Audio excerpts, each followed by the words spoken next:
Sir, जालन्यामध्ये Maratha आंदोलनकर्त्यावर lathi charge झाला अशी बातमी समोर येते. गृहमंत्री काय माहिती? असं आहे की जालन्यातली घटना ही खरोखर दुर्दैवी पण आहे आणि गंभीर पण आहे. पण त्या ठिकाणी जे उपोषणकर्ते होते त्यांच्याशी स्वतः मुख्यमंत्री बोलले होते. विविध प्रकारे त्यांच्याशी आमचा संवाद सुरू होता आणि त्यांनी उपोषण परत घ्यावं, कारण मराठा आरक्षणाच्या प्रश्नावर सरकार गंभीरतेने काम करते. पण हा न्यायालयाशी संबंधित, सर्वोच्च न्यायालयाच्या निकालाशी संबंधित विषय आहे, त्यामुळे हा काही एका दिवसात सुटणार नाही. तो सोडवण्याकरता वेगवेगळे प्रयत्न हे चाललेले आहेत आणि ते सिरियस प्रयत्न चालले आहेत. अशा प्रकारे आम्ही त्यांना कन्व्हे देखील करत होतो.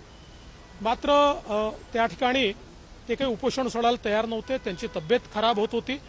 त्यामुळे ही राज्याची जबाबदारी आहे की अशा प्रकारे जर उपोषण होत असेल आणि तब्येत खराब होत असेल तर त्यांना नेऊन ॲडमिट केलं पाहिजे.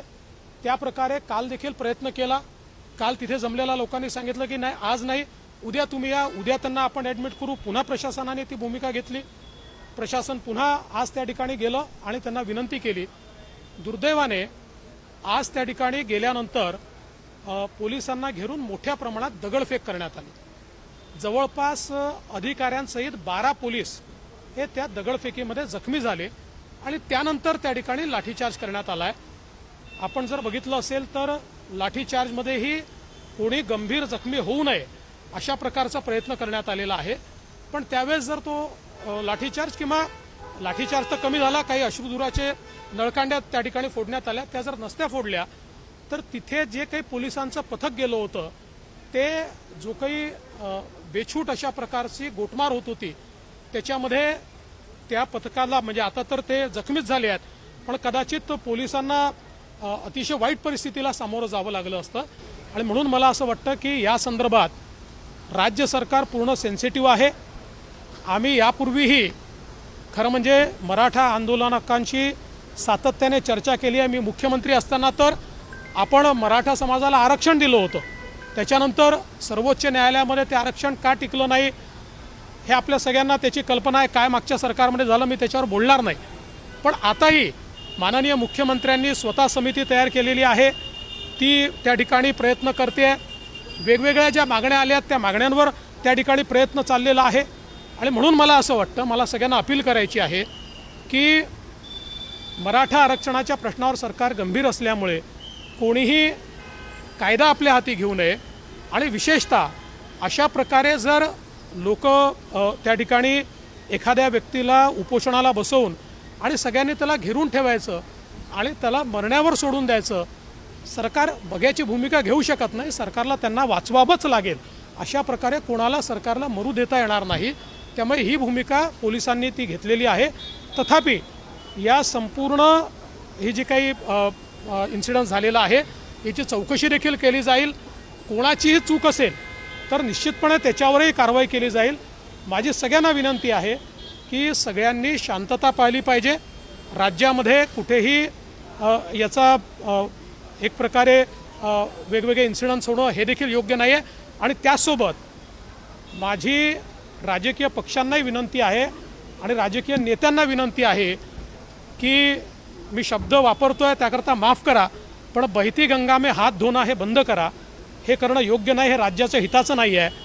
कालपर्यंत जे लोक मराठा आरक्षण मिळू शकत नाही, मराठ्यांना आरक्षणाची आवश्यकता नाही असे म्हणणारे ज्येष्ठ नेते आज अचानक त्या ठिकाणी लगेच फोनो देत आहेत आणि मग म्हणतायत सरकारने जाणीवपूर्वक केलं का, एका समाजाबद्दल आकस आहे का.